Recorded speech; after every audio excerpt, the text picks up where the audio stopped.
بادشاہ کرسیوں پہ بیٹھے بھی گالیاں کھا رہے ہیں، کیوں جی؟ کھا رہے ہیں کہ نہیں؟ اب میں نے ایک فوٹو دیکھی، وزیر اعظم گدھے کے دونوں طرف وزیر اعظم کا نام لکھ کے اس کو پھرا رہے تھے گلیوں میں۔ ظاہر ہے جن کو آٹا نہیں ملے گا، روٹی نہیں ملے گی، جن کے بیچاروں کے پاس بجلی کے بل دینے کے لیے نہیں ہوں گے، جو گیس جن کا بند ہو جائے گا، جن کو پٹرول نہیں ملے گا، تو یہی کچھ کریں گے نا، کیوں جی؟ وہ وزیر اعظم کو دل سے محبت تو نہیں کریں گے؟ دہشت گردوں کے کچھ سہولت کار بھی یہاں موجود ہیں، اور تلخ بات کہنے لگا ہوں، دل بڑا جلا ہوا ہے۔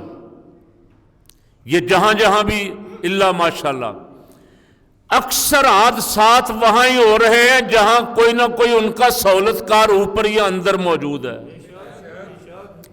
یہی آئی جی صاحب کہہ رہے ہیں، خیبر پختونخوا کے آئی جی، حادثہ ہو گیا، اللہ جو شہید ہوئے ہیں ان کو غریق کے رحمت فرمائے، ان کے خاندانوں کو اللہ رب العالمین نعم البدل عطا فرمائے اور صبر عطا فرمائے۔ سب سے اس کا افسوسناک پہلو یہ ہے کہ ہمارے بے غیرت سیاستدان اس حادثے پہ بھی سیاست کر رہے ہیں، بلیم گیم، ایک دوسرے پہ الزامات۔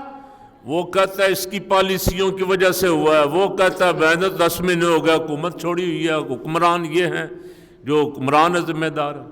ذمہ داری لینے کے لیے کوئی تیار نہیں، مال کھانے کے لیے، اقتدار کے مزے لوٹنے کے لیے، اقتدار انجوائے کرنے کے لیے تیار ہیں، اس کے لیے سب کام جو بھی ہو اس کے لیے ہر وقت تیار، اور قوم کی بھوک، ننگ، افلاس، ہلاکتوں کی ذمہ داری لینے کے لیے کوئی لیڈر تیار نہیں۔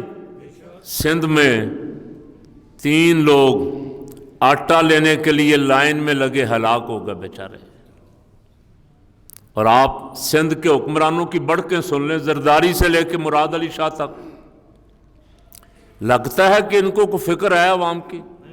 کیوں جی؟